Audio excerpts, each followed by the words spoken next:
Hello everyone, this is Timothy Mark with Alexandria. How's everybody today? And we are Tickle Trunk of Horrors, and we're also World Paranormal Research Society. The website is tickletrunkofhorrors.com, and the theme song you just heard was by Ryan Daughtery, ryandaughtery-music.com, and he's out of the UK, and he created that theme song for us. And today we're going to have a special guest on, Chris McKinnell. And, you know, before we get into who our guest is, let's talk a little bit about Ed and Lorraine Warren. Because Chris actually is the head of the Warren Foundation, and we'll get into more who he is. But let's look at Ed and Lorraine Warren. If you are a paranormal researcher, then you have to know or have heard of Ed and Lorraine Warren. If you're a ghost hunter, then maybe not, because ghost hunting and paranormal research is two different things. Because a lot of people that go ghost hunting don't actually collect research. So in the paranormal community, Ed and Lorraine Warren is paranormal royalty as far as the research that they've collected over the years. And you know, we like to pay tribute to people like that. However, there's a lot of people that don't recognize them that's in the industry, and they're in the ghost hunting field, and you never hear them mention the name Ed and Lorraine Warren. That's a shame, because if you're a paranormal researcher, they have the most extensive amount of paranormal research out there. And I think I'm going to kind of put it into perspective for maybe a lot of the listeners. A lot of the individuals that you see on TV are not, and I'm not saying all of them, but a lot of them are not focusing on the actual research. They're doing it for the photo op, amazing locations, and so it's really not about the research. And that is really the legacy of Ed and Lorraine Warren, that they were trailblazers in the field of paranormal research. They weren't in it for the photo ops or publicity or, you know, the limelight in the camera. They were there to do groundbreaking research and to help individuals. And let me just say that, you know, just to put things in perspective, John Zaffis, he's done television work, 4 years worth of, it's called Haunted Collector, I believe. The right? Haunted Collector, yes. Okay, and he's the nephew, I believe, the nephew of Ed and Lorraine Warren. Now, the difference between Zaffis and some of the other people that are on TV is Zaffis has been doing paranormal research for 40 years, and only 4 of that, to my knowledge, has been on television. The rest of it's been out of the limelight. And so that's someone who's actually doing paranormal research and helping people for the right reasons, which is what the Warren Foundation is all about. It's about helping people for the right reasons, not for the photo op. And I think I'm just going to, before we talk about our guests, I'm going to read the mission statement for the Warren Legacy Foundation for Paranormal Research, so people can maybe see or glean something from this particular mission statement. And the Warren Legacy Foundation for Paranormal Research is a worldwide network of dedicated experts helping people facing supernatural problems, and this is a key point too, as well as providing educational opportunities to our members and the public. It's a non-profit interdenominational organization that carries on the legacy of Ed and Lorraine Warren through the leadership of, and our guest is the grandson of Ed and Lorraine Warren. Yeah, so you just went ahead and dropped that bomb. I was waiting a little bit to do that. But yeah, that is the grandson. Chris McKinnell is the grandson of Ed and Lorraine Warren. What I wanted to say was, take a look at your screen right now, because a lot of the younger generation, or a lot of the people listening who may not have ever done paranormal research, may have heard of Ed and Lorraine but not have realized it. If you take a look at your screen right now, you'll see a movie called The Conjuring right here, and this is actually based on the story of Ed and Lorraine. Now look at your screen again, you see The Conjuring 2. Take a look at this one, Annabelle, and take a look at this one, The Nun. Although The Nun is more of a made-up film. And now let's go into something else, that The Haunting in Connecticut. Take a look at this. Now this is based off the research that Ed and Lorraine also participates in. And for those that's in the older generation that have heard of the Amityville haunting, Ed and Lorraine was involved in that, in investigating that house as well. And so, you know, they've done extensive research. And I get sick of seeing these television shows where people are not paying tribute to the people who have conducted the most extensive research out there in the field. And you know, we've been doing paranormal research. I've been doing it for 10 years. And so it's how long have you been doing it? Oh, for quite some, over 20 years in regards to my specific field. And so, you know, and we've been doing it together as well under World Paranormal Research Society. And just to let people know, I have always referred to Ed and Lorraine's work. And actually, if you look on this channel, scroll down, there's like 100 and something videos. I don't know how many videos. It might be 200-300. There's a few hundred videos on here, but if you scroll down, you'll see some on Ed and Lorraine, and you'll see some of the footage that we shot in paranormal locations, paranormal investigations that we've done.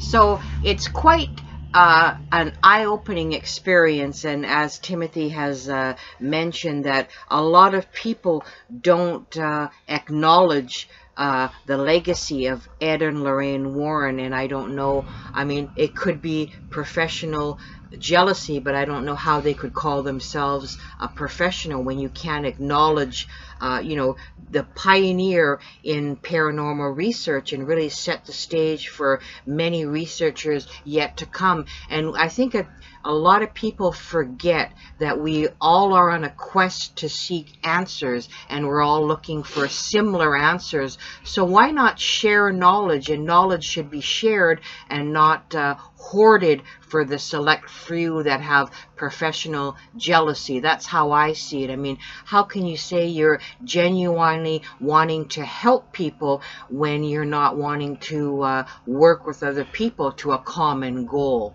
Well, a lot of the people out there that are on TV are just ghost hunters. Some people are actually fake. There's one guy, one jerk in Atlanta. I'm not going to mention his name. He claims he's an exorcist. And he claims that he exorcised 10 demons in one night. The only person that I've ever heard of doing anything like that would be Jesus Christ. And people can perform exorcisms, but to exorcise that many demons in one night is pretty well impossible. This guy's actually pulling the wool over a lot of people's eyes and fooling them, and he's being very successful at it. He made himself an exorcist, and he made himself head of a church that he started, and you know, but yeah.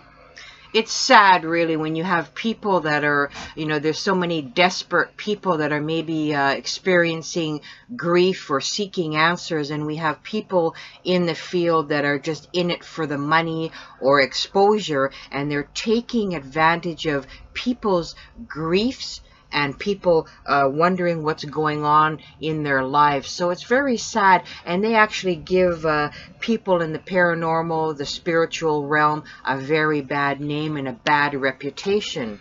And you look at Amy Allen, I'm going to name her name, from the Dead Files.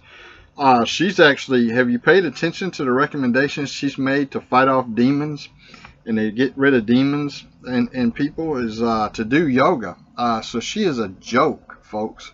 I disagree with the Dead Files. It's good on some of the history stuff, but Amy Allen, man, and it's not to say that she can't ever really become a professional, but I mean, she's pulling a lot of this stuff just out, you know, out of the air. And you know, that's another prime example, or a case where, you know, people watching the program are getting uneducated, wrong advice, and they could be in a real bad situation. And why would you recommend somebody do yoga when you're trying to fight off demon possession? I really, you know, that's very wrong to do that. People could really get hurt. People could lose their lives by following this. Really, she's just pulling stuff from outer space, it seems, because I just shake my head. I can't even really watch that show anymore because it is very sad that people are falling under the spell of what she's trying to, the uneducated formats that she's, you know, suggesting to people. All right, so yeah, it's sad to see people like that takes advantage of people and you know, does things for the wrong reason. Me and Alexandria are paranormal researchers, and yeah, we find spirits, we find demons, we find whatever out there that we find and encounter, and we deal with those things. We've been doing it long enough, and we've helped a lot of people. And I will tell you that, you know, the people, the hobbyist ghost hunter, really needs to be careful with some of the things that they do. It can be quite dangerous, and that's when I become passionate in what I do as an empath. I really, you know, we're in it for the right reasons. We're in it to help people, genuinely help people, to guide them through some very difficult times in their lives that they really don't understand what's going on. And again, I just shake my head with disbelief at some of the stuff that you see on TV, and people fall for it hook, line, and sinker, and it is they're really treading a very dangerous line that they could slip over the edge very, very quickly. And it's not about a Hollywood version of demons and ghosts. This is the real deal, folks, and you know, really bad things can happen, and people have to understand that it's not a TV show.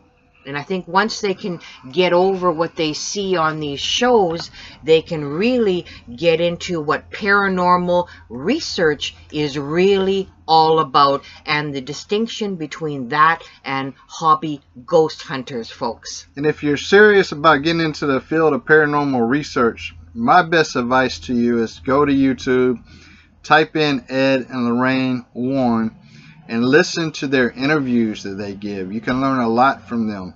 Go read their books, listen to their interviews, and it's a ton of information out there on how to perform actual paranormal research.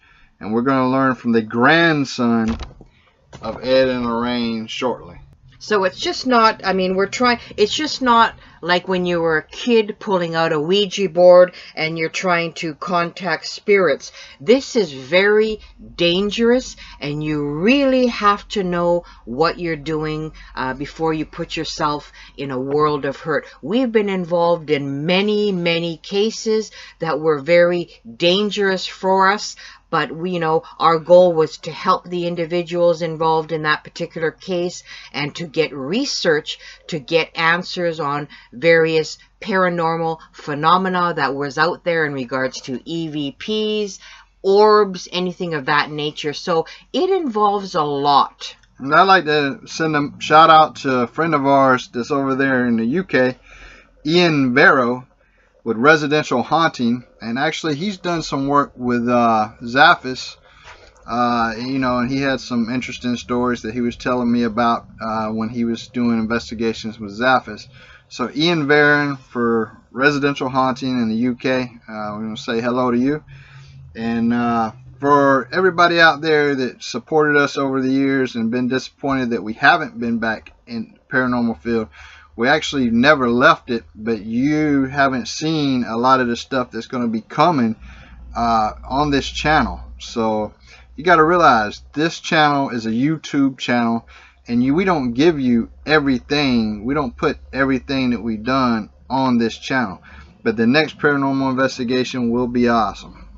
And again, I just kind of want to stress for a lot of people that are hobby ghost hunters, be very careful with the tools that you're using, whether it be Ouija boards, EVPs, what have you. It's not the tools itself that are dangerous. It's the intent in which you use these tools that can be potentially catastrophic and could follow you for many, many years to come in your life. You're potentially, opening a doorway to things that you may not understand. And that is why knowledge is key in regards to paranormal research, and not going into it blindly thinking it's a parlor game or a game that you play when you're a child. Again, it's not the tools that you use are dangerous. It's the intent in which you use the tools that can be potentially deadly. And so we're going to get off of that right now, and we're going to go into the fact that our guest is about to give us a call here in a few minutes. And, we're going to look forward to hearing his stories of when he worked with Ed and Lorraine in the past. And we're going to look forward to hearing him tell us about the real Annabelle, and also his first-hand knowledge, because he was on the scene of a haunting in Connecticut. And so that's going to be very interesting stories right there. Anything else going on in the world we want to talk about before we get this call? I think, we actually, did you tell the listeners too that we recently rewatched The Haunting in Connecticut? But that was the documentary. We had seen the film, but we just sort of did we had seen the documentary. Oh, yeah. The guy that played the kid, not the guy that played the kid. All right, the movie A Haunting in Connecticut is based off a kid that had cancer, and then he got cured. The family was haunted and stuff, but he actually ended up okay.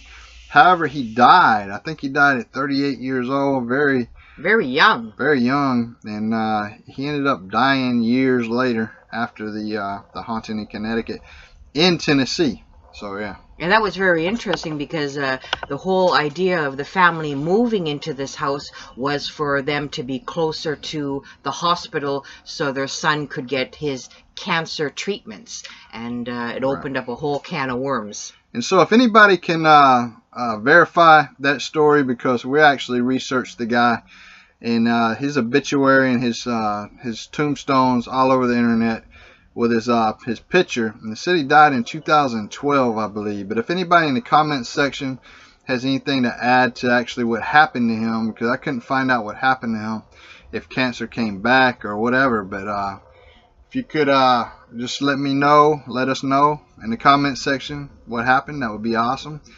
Also, please visit our website, TickleTrunkOfHorrors.com, and if you like this channel, please subscribe to it.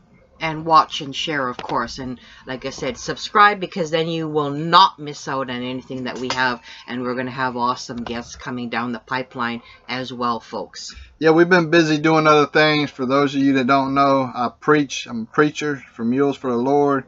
So I've been busy with the church stuff. And then we've been busy also with the Métis stuff that we got going on. And it's a war going on in the Métis community. And so we've been dealing with that as well. So we have a lot going on, plus the books that's still out there. The Goat Man, I would like to say the Goat Man book is going to be back re-released with twice as big as it was before. So there was a recent revision that was done on it. So in about 2 weeks, you'll see it back on the market. Very, very happy with the way the Goat Man turned out. So very happy with that. And I mean, it talks about a real life case that we were involved with too, that really had demonic implications. And it we were the first team to catch the Goat Man on film. Hence, that's what inspired me to write the book on the Goat Man. And after here comes our caller, so let's go into this. Hello, welcome to the Tickle Trunk of Horrors show. Is this Chris? Yes, it is. Hey, Chris, you're on with Timothy and Alexandria. How you doing today? Good. How you doing? We're good, man. We're good. We were just giving an introduction on who our guest was going to be, you, and a little bit about what we know about the work that you've done before. And if you could you break down for the people listening just what the Warren Foundation, because we already read your mission statements, everybody, but break down a little bit further on what people can expect from y'all? Sure, absolutely. Our connection's not that great. I apologize. But if I understood what you were asking, the Warren Legacy Foundation is continuing the ministry of my grandparents, Ed and Lorraine Warren, which began back in 1952. They had grown up, my grandfather had grown up in a haunted house. He had been fascinated by it, even though his family didn't believe any of it. And when he met my grandmother, who had already realized that she was a powerful psychic at a very young age, they were a match made in heaven. As soon as he got out of the war, World War II, they started pursuing their dreams. And they were artists. They would read about a haunting, go to the house. He would send my grandmother to the door. She would say, hey, we're artists. We'd like to paint your house. And that would be their way of getting into the house and first learning about cases. Since then, obviously, our mission has changed a great deal. We're not interested so much in the phenomena as we are in helping the living. The Legacy Foundation, Warren Legacy Foundation, is continuing that mission by creating a worldwide network of professionals who can respond anywhere as needed, using people who understand the culture and the religions and the belief systems of the people they're working with. Yeah, and I know that you, one of the things that you were telling me was that you've traveled the world and you've experienced many different cultures, and there's many different ways of dealing with this, the paranormal in each different culture. And by the way, we can hear you just fine on our end, so you're doing good, man.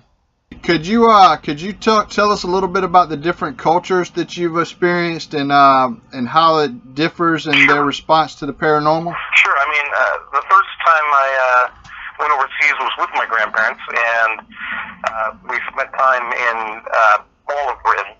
That was an amazing experience. It was a haunted tour that they would take once a year, and they would take a small group of people. I hope one day I'll get to do that with other people myself, just because it was such a terrific experience. But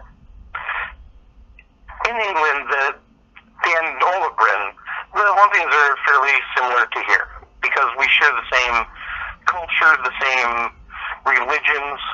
There isn't a big difference. When you go more far afield, like for instance in West Africa or East Africa, or the Middle East, things are much, much different. In the Middle East, I have dealt with genies, which are pretty horrible spirits. They're fire demons, and they are far more powerful than what we normally deal with here. What? Each culture is, or how do I put this?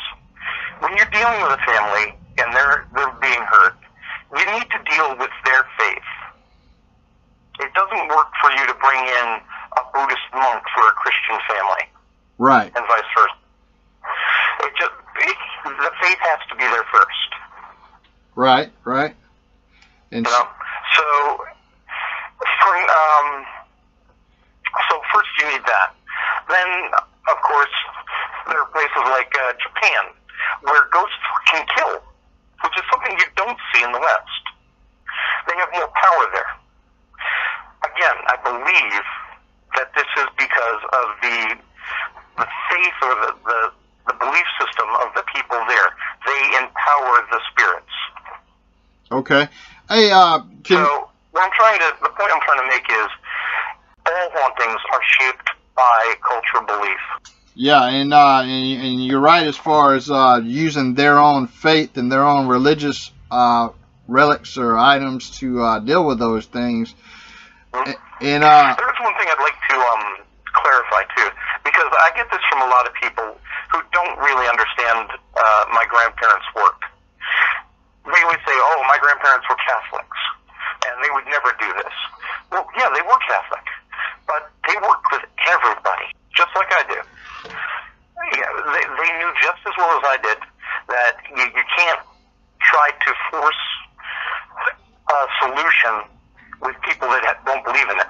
A lot of times with the Catholic Church, if they suspect someone's being demonic, being demon possessed, they will say bring that individual into the church. Well, that's a lot more difficult than what they think, and that's kind of depressing when it comes to dealing with the Catholics.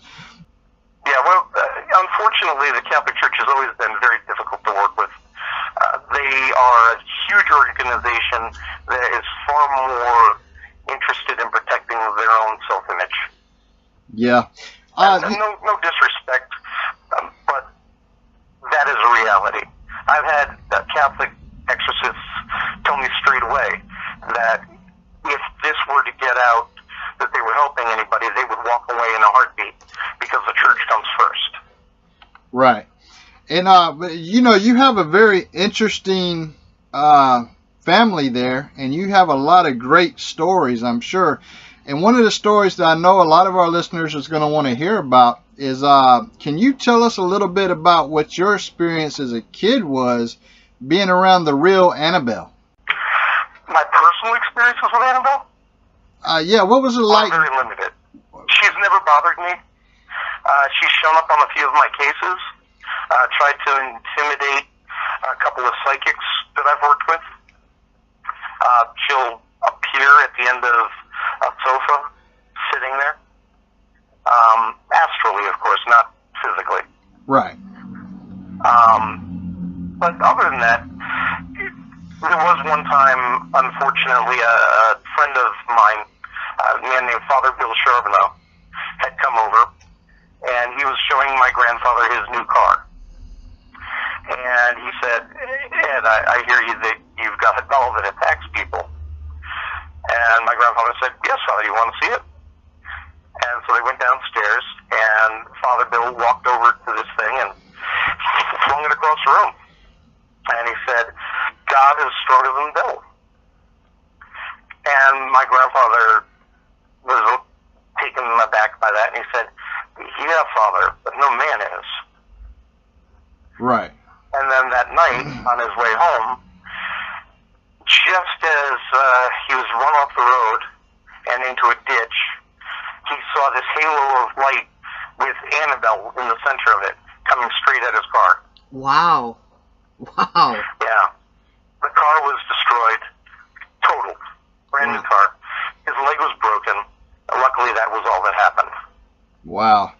And, you know, a lot of people, I'm assuming that because we know the real Annabelle doll looks nothing like the doll from the film.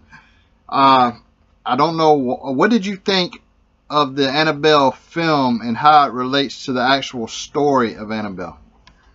Oh, wow. They're complete crap.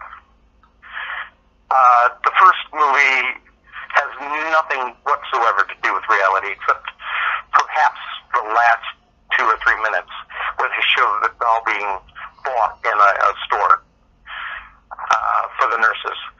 The second movie is based on the lies that the demon told a medium.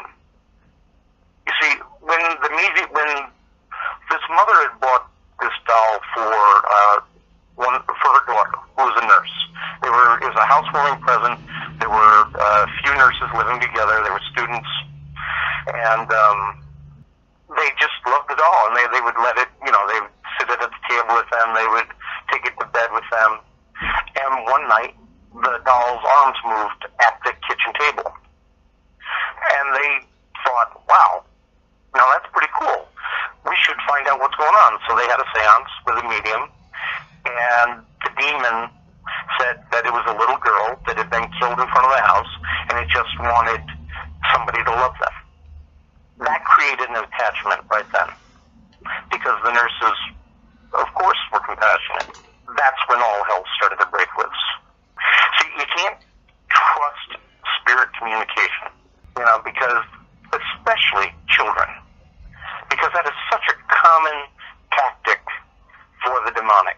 It's practically a cliche. They pose as children to create that attachment. Let me ask you this, Chris, because I'm glad that you was able to clarify that for Annabelle's story. But when it comes to the Conjuring film, how did you feel that represented your grandparents? I enjoyed them. I thought the first film was excellent. Really captured them well. I thought Patrick Wilson was only my grandfather in one scene, and that was in the second movie, when he was very upset after a television interview. That really was my grandfather right then. Right, I remember that scene. Yeah. It made me laugh. But my grandfather was not a singer. He never played the guitar. That wasn't my grandfather. My grandfather was more of a John Wayne type. Wow. I had a question for you, Christopher. Since I was actually born an empath, and I have I think it's the good fortune. I went back to Scotland because I have family in Scotland, and then I also have my grandfather was an Indian shaman, so I can completely relate with you when you're saying that different cultures, you have to approach it with you know, it's almost like you're putting on glasses for that particular culture, because I was brought up, my grandfather, we went on a vision quest, you know, we have legends of Wendigo, and, you know, my grandfather taught me about the spirit world in regards to Native American, and then when I went to my Scottish roots, which were, you know, Catholic, but very pagan as well. So I like the statement that you said that your grandparents always approach the individuals based on their belief system, because that is very, very important and a very powerful tool. Absolutely. Everything we do is powered by faith. And if the family doesn't have any faith, then we can't help them. But what's most important to understand, and this is so important to me that I always stress it, I have a real hard time with people running into cases, stirring up trouble, and then leaving. Right. You know, that paranormal tourism just creates havoc and really hurts the families. There's so much going on in a real case, and most of it is not paranormal. It needs to be dealt with. The underlying problems that have caused that vulnerability in that family also need to be addressed. You know, you can't just do an exorcism. You can't just do a house cleansing. If it's truly negative, what is it that made that family vulnerable? That's what needs to be addressed as well. Hey, Chris, could you tell us a little bit about the haunting in Connecticut? Because you were involved in that investigation, correct? Yeah, actually, that was mine. I led that one. Yeah, I spent 9.5 weeks in that house. That was the Southington, Connecticut case. It was a former funeral home, and the Sneffekers had moved in because their son had, I believe it was leukemia, and he was being treated at UConn. And they had to move the whole family from another state, I believe it was New York. So beggars, you know, they had no choice. They had to move where they could. And they immediately started having problems. By the time I had gone there, the young man had already been moved out of the house. So it was Carmen, her two sons, her niece, and her husband living in the house at the time. While I was there, you could hear the chains downstairs with the pulley system for the raising the coffin up and down from the basement. Right. You could hear them at night moving. You could hear people coming up the stairs and walking around you. Carmen was attacked so many different times. She was brutally raped and sodomized. Wow. One amazing evening, I don't know if anybody will remember this, but there used to be a TV show called PM Magazine, and they had come into the house to do an interview with us. Something that I really don't like, which is publicizing any case that's ongoing. Right. I personally believe that anonymity is extremely important, but this was the way it was done in the day. And the night of the interview, just before it came on, Carmen called us to come in, and the transformer right outside the house blew up right then, knocked out power for the entire town of Southington. Wow. Yeah. No, when it comes to world-changing events caused by the paranormal, that's got to be the biggest one I've ever seen. Now, when you said the little boy that was being treated, he was already out of the house. Is that the time that he was in the mental hospital at the time? Was that the time that he was what? Wasn't it? They put him in the mental hospital. Was that the time when you were? Oh, okay. That's right. And I helped counsel him afterward to get through all of that. Okay. That's awesome, man. That's definitely had to be quite the experience to spend 9 weeks there. And it was. It was an amazing time. I mean, these things were burning us, scratching us, poking us, stabbing us. It was amazing.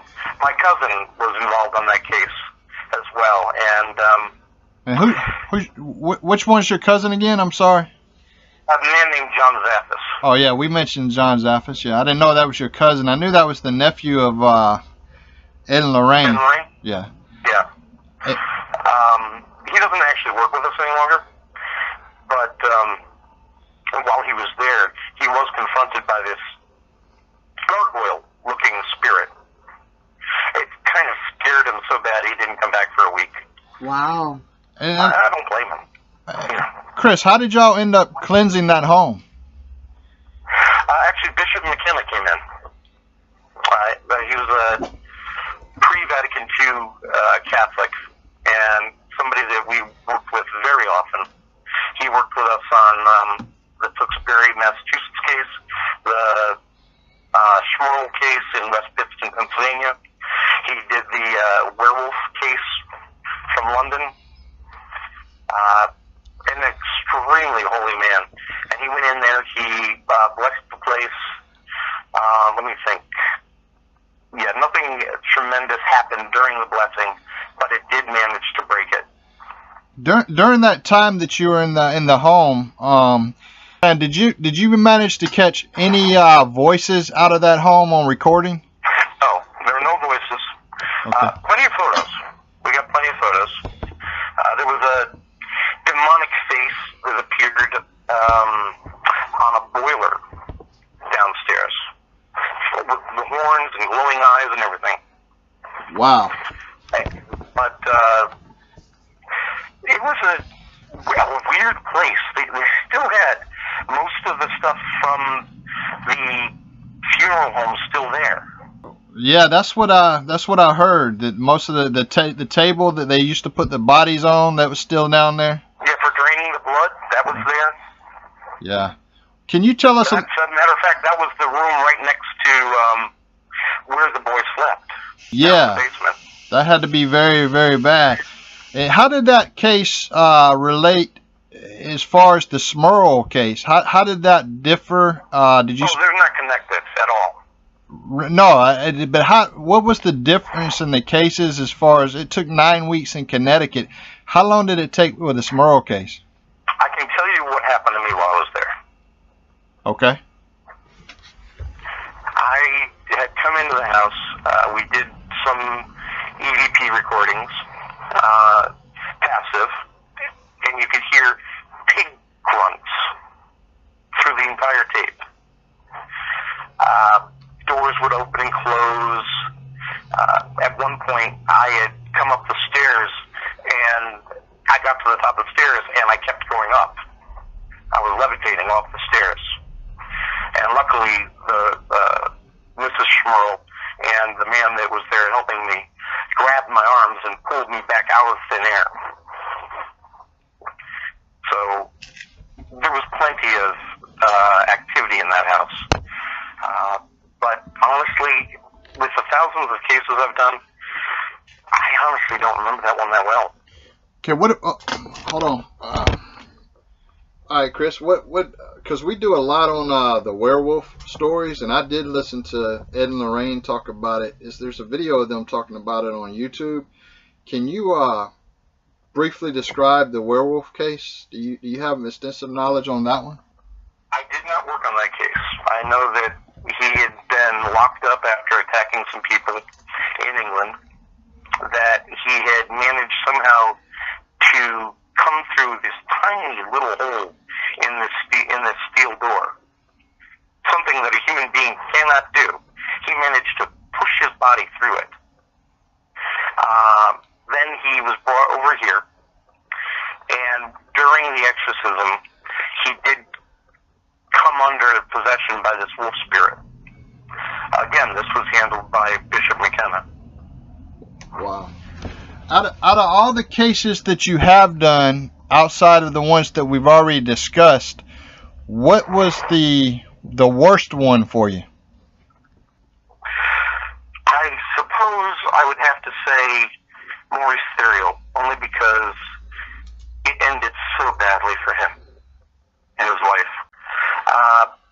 In that case, Maurice, which you might have heard of from the movies, he was a French-Canadian farmer. He was totally illiterate. He couldn't read or write at all. No one else in his family spoke French. And words would appear in blood on his back in French. And that's how it started. Then things started importing into his home. Like there was a tray with tea cups and everything on it. And it was somehow off balance, resting on a curtain rod above people's heads. Wow. Something that physically cannot be explained. Another point, he had made a cross out of two pieces of wood and hung it on his wall, and it started to glow. Chris, let me interrupt you for 1 second. The name of this guy was Maurice, and what was his last name? Theriault. Okay. All right. If you go, let's see. I think it was called Devil's Harvest. Was the book? Devil's Harvest. Okay. Might have been Satan's Harvest. But that was the book, and he's one of the characters in The Nun, which, by the way, is not a true story. Yeah, I didn't think so. I was going to ask you about that one. So, did your grandmother ever see The Nun? No, that's a fake. That was created by James Wan. Oh, okay. Okay. Once the story was sold, or once the film rights to my grandparents' lives were sold to Hollywood, they could do whatever they want. So when you're watching those films, please don't think of them as documentaries. No, well, let me ask you this, though. Going back to the Maurice case, how did that one end? Well, let's start at the beginning, because the problem had been the father, Maurice's father, had been such a totally evil man. And when Maurice was 9 or 10, he caught his father in the barn having relations with pigs. And his father made him do it, too. Now, my grandfather felt it would be a good idea to go to this man's grave. I should also mention that his father had finally called Maurice once and said, "Maurice, I just want you to know that I love you." He picked up his gun, he went in, he killed Maurice's mother, and then he killed himself. Wow. While Maurice was still on the phone. Wow. That's brutal. Yeah. And then the first day I was there, we went to the grave, and Maurice forgave his father, and then you could hear the punch that hit him in the face. It lifted him off his feet and threw him back at least 5 feet. Wow. Holy smokes. Yeah. mentioned a number of times. Saw bloody crosses appearing on his back, soaking through his T-shirt. And then when I asked him to have the T-shirt so I could have it tested, there was no blood on it. Unfortunately, well, Bishop McKinnell came in. We had the exorcism. His eyes took on slits like a snake. His forehead cracked open.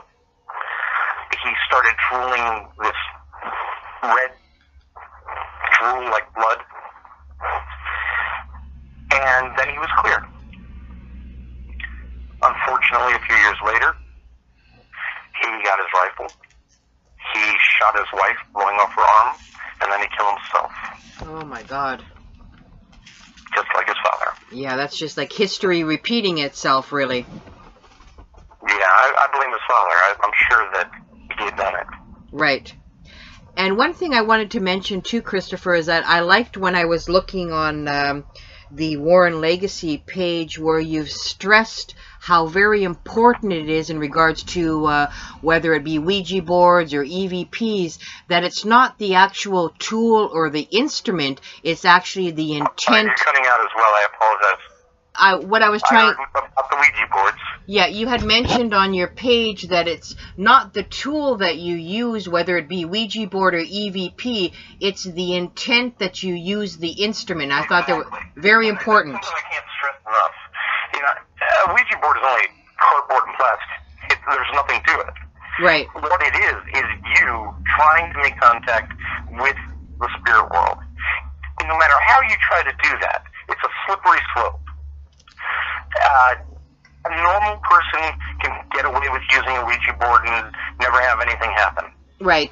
But if you happen to be one of those people, which in psychology we would probably say you have a pre-morbid personality. In other words, you're predisposed to it. Then you can have a true problem. This is the same reason why people can live in the Amityville Horror and not have any problems. They don't happen to have that vulnerability. Right.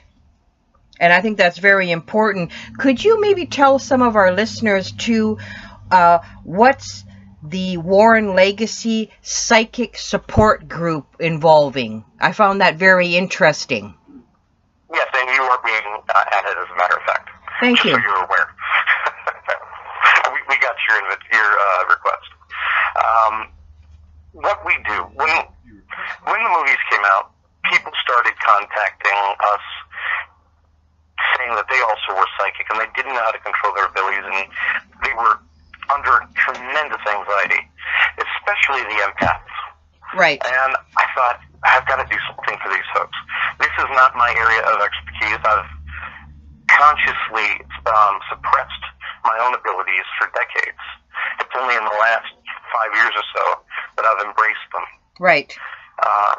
And so what we do is we give them a safe place, a private place, where they can either learn to use their abilities better or learn to cope with them. We teach them how to protect themselves, how to ground themselves. It's just a safe place. So many psychics believe that they're alone. And the most common thing I hear is, wow, now I'm not alone. Now I know that I have a people. And that just makes me feel great. That is something my grandmother always did for the psychics that came to her, and it just feels good to be continuing the work.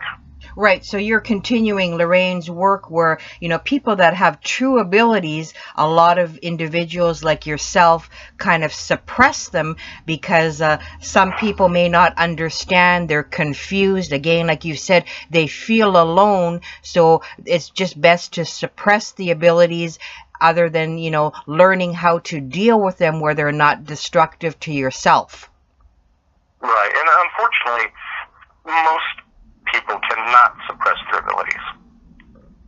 Yeah, they don't even know that what they're dealing with happens to be psychic in many cases. You know, especially empaths, because it is so misunderstood what an empath is.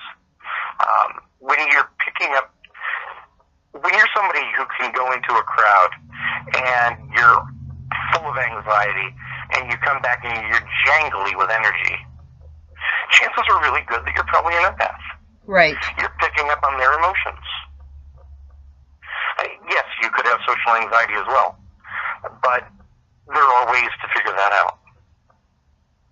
Right. So that's, I like I said, I had seen that, and I thought, you know, that's kind of a very wonderful way to sort of pay tribute to Lorraine, to have, like you said, a safe place where people can kind of explore and get a better understanding, because in any kind of paranormal research, knowledge and education is very, very key as well.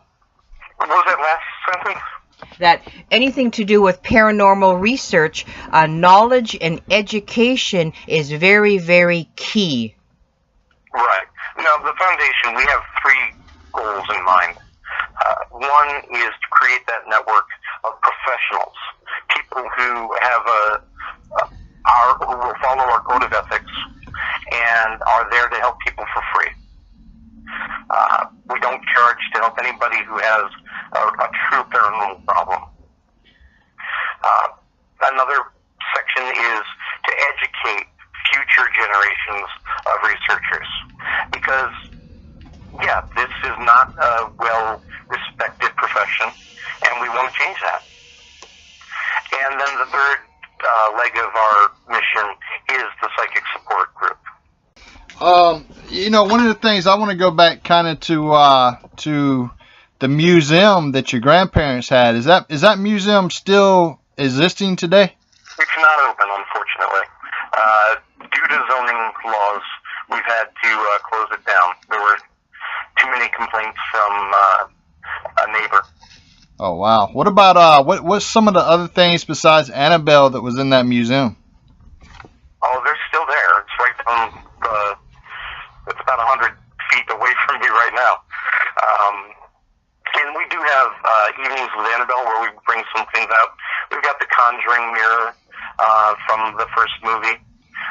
Not that, we have the real one. We've got many voodoo dolls that were used. There's an interesting diorama. It's actually a curse that was put on my grandfather of a small child's gravestone that says Warren on it. Wow. With moss from the grave and a knife stuck in the board. It definitely lets you know that there are people out there who want to hurt us. Yeah, that's got to be pretty amazing to be that close to those items, especially right now, and you know, just to be able to go there anytime you want and be around those things. Yeah, I grew up with it. It's just part of the house. Yeah. It doesn't really affect me one way or the other. You know, the funny thing is, up until I was 16, I was afraid of the dark. I mean, terrified. And then my grandfather took me on my first case, which was a terrible poltergeist case. And all hell broke loose that night.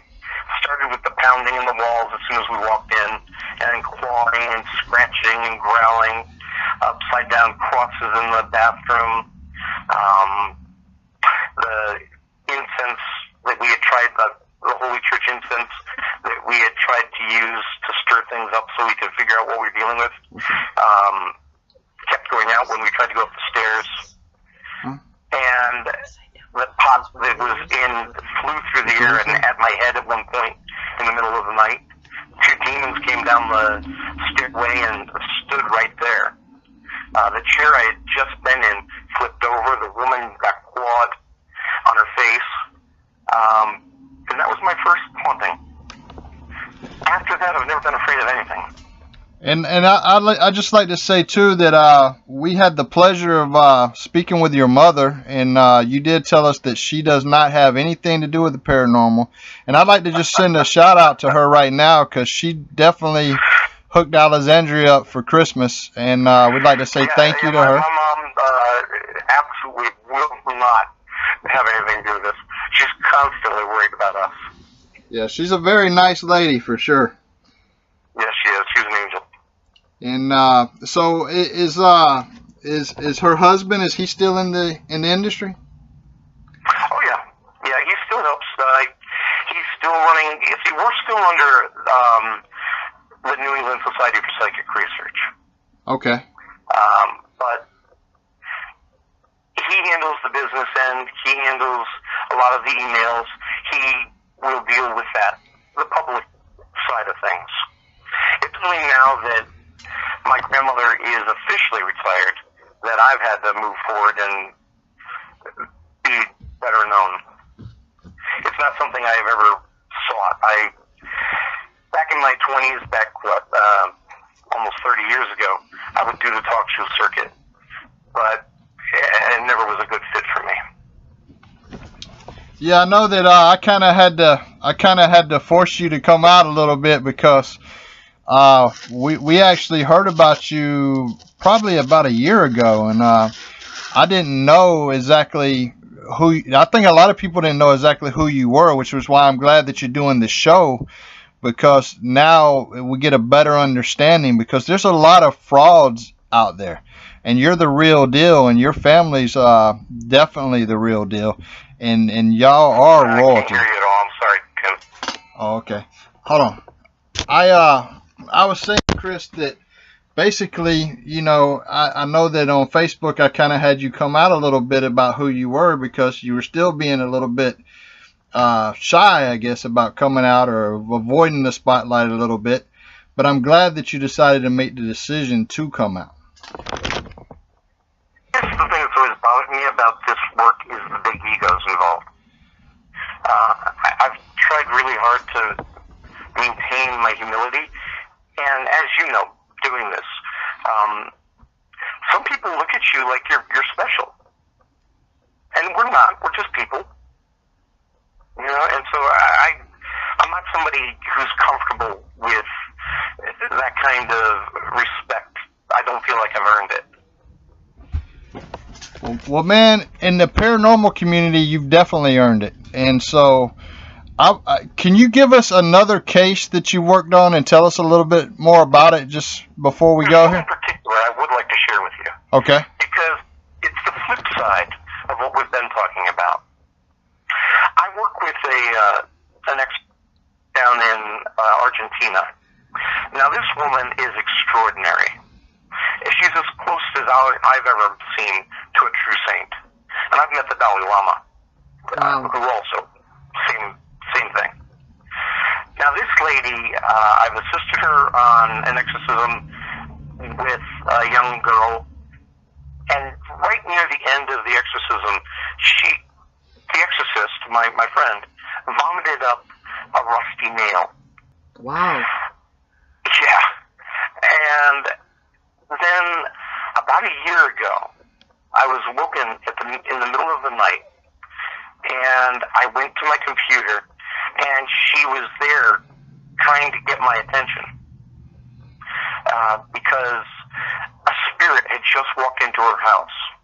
Now, this is what she had said. Chris, I'm terrified.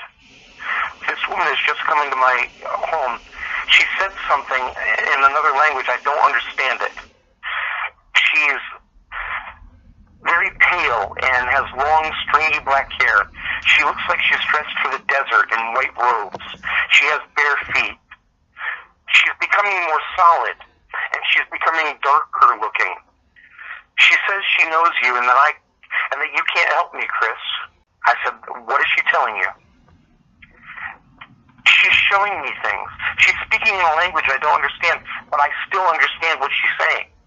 She says that horrible things are coming, that there's going to be huge environmental damage, that there's going to be flooding and ice, and children and women are going to be dying.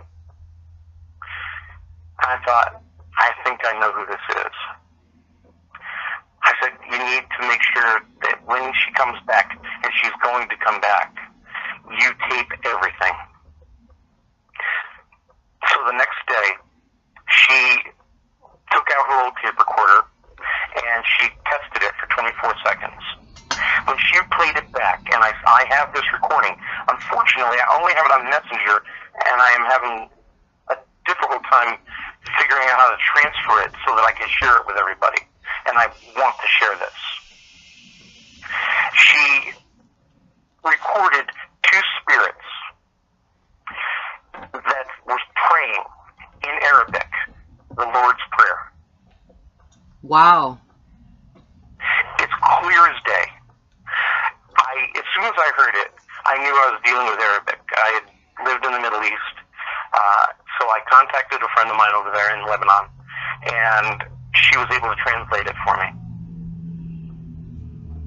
That's It was amazing. Mother Mary that come. Right. The words that she had spoken as she first walked in, my friend was able to give me those words. She didn't know what they meant. And I had them translated. And Mary had said, "My servants, I have a plan." She was speaking to the two disembodied spirits that had come into the room with her. Two spirits that my friend couldn't see. The ones that were praying. So I have two angels on tape praying. Wow, that's pretty amazing. Yeah, man. Now that one is pretty awesome. These are the times when I am awed. When I'm touched by something beautiful and good. Yeah, that's awesome. Yeah, just please remember that this is not a game. And that even though it is exciting, it is fascinating. Going into a house when your purpose is not to help the living, and if you truly want to know about this, then learn from somebody reputable before you start going in. Yeah, exactly. That's what we'll give you is a place to do that. And again, if anybody has any issues with the paranormal or hauntings, they can contact you, and they can. Yes, please. Now, because of the demand of our time with so many people, unfortunately, we are asking now for a $25 initial consultation fee. But if they have a paranormal problem that we can help you with, then there is no fee at all. We will waive it. It's for everything else, because 95% of the people that contact us, it isn't about the paranormal, or at least it isn't about current paranormal problems. Well, you know what I'd like to see happen is I'd like to see people just starting to make donations to the foundation, so maybe y'all can open up a museum in an area that's zoned for it. That's my goal. I want a brick and mortar foundation where we can have classes, where the museum items can all be displayed properly, and where we can really build this network properly so that we can have people getting the help they need. All I care about is the people in trouble, and I just want to help them. And so for people that might want to make a donation, how would they best do that? You can do it through Messenger. That would be the easiest way. Just go there and donate money through Facebook. We can also set up a PayPal account. We're working on that, as a matter of fact, today. Okay, awesome. And we'll definitely make sure that we'll link your Facebook profile and all that to the description of the video. Okay, Chris. So we'd like to thank you for joining us today, and we're going to go ahead and send you the appropriate links when everything's up. Is there anything you'd like to add? First, I'd like to thank you, to both of you, for having me on your program, and for your audience to give me the time to share our message. And God bless you, and I'll hopefully talk to you soon. We appreciate it, having you on the show, taking time. Yeah, thank you for joining us, Chris. We know that you're extremely busy, and we do appreciate you taking the time to join our show. Thank you very much. It's my pleasure. All right, have a good day. Yeah, take care. Bye-bye. So that was Chris McKinnell from the Warren Foundation, and we're definitely for those of you who may not know, we had some audio difficulties there. I find it funny that we had audio difficulties with Chris, because maybe it was paranormal intervention, because we usually don't have that happen. It's only happened one other time, and that was with C.J. Graham. That's right, and I mean, we're dealing with, you know, as you said, paranormal royalty in regards to Ed and Lorraine Warren, so they've been involved in numerous cases, as well as Christopher has, so it would be par for the course that there could be some paranormal or spiritual intervention. And what I would like to ask everybody to do, let's take a minute to discuss the films real quick before we get off of here and just reiterate what he said earlier. The Conjuring films, the ones that's actually called the Conjuring films, he actually likes, feels it represents his grandparents really well. But however, that's the Conjuring films. Now, Annabelle, he says, doesn't fit the Annabelle film, the Annabelle story at all. And he also said that The Nun was made up. And so for those of you who were hoping those stories were true, they're not. However, the character from The Nun, the farmer, at the very end of that film, and the farmer that keeps coming by through The Nun, that was actually a true story. Remember? Right. But that's what he was saying, that character was a true story. So that's the only thing that has a little inkling of truth in The Nun.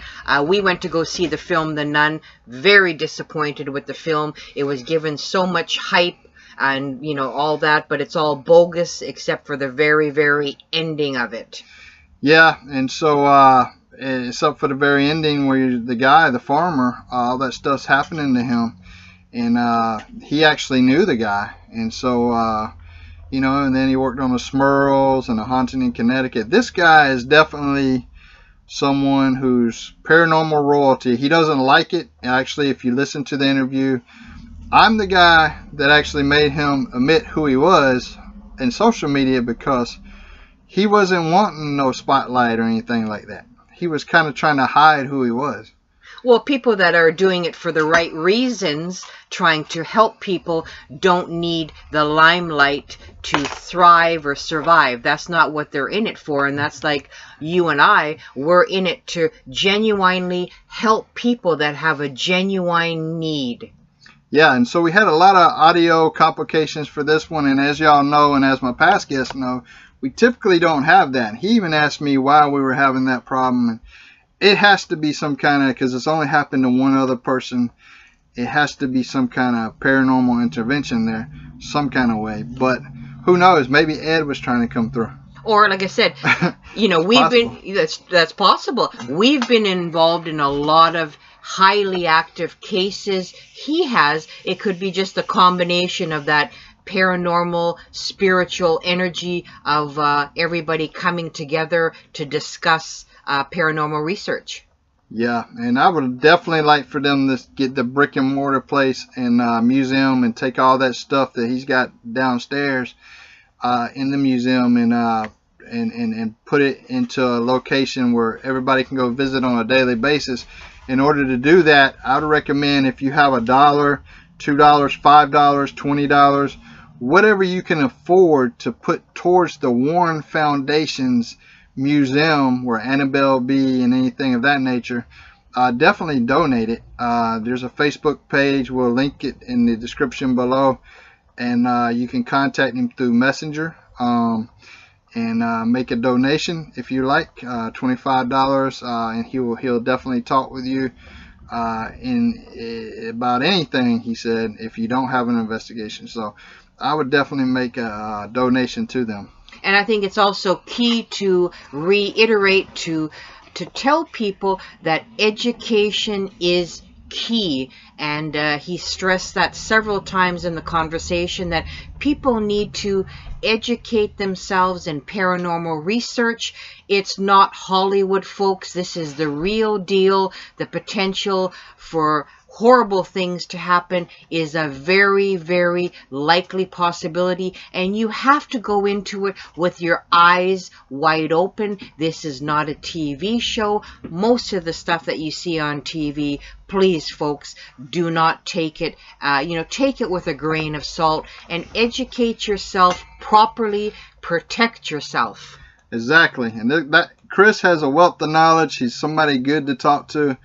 And definitely, folks, go out there and make your donation. Let's make this museum happen where Annabelle will be, and all the items from the different cases that the Warrens have handled. Zaffis has handled some of these locations, and so Spira. And so there you go. So it's been an awesome show. We appreciate it again, Chris, for joining us. To Judy, his mother, we want to say thank you for what you did for Alexandria during Christmas. You're awesome. Very appreciate that, just going above and beyond for Christmas. I appreciate that, Judy. Thank you. And Lorraine, we'd like to thank you also, because we know that you personally was involved in that. And so thank you very much. At least we got your note.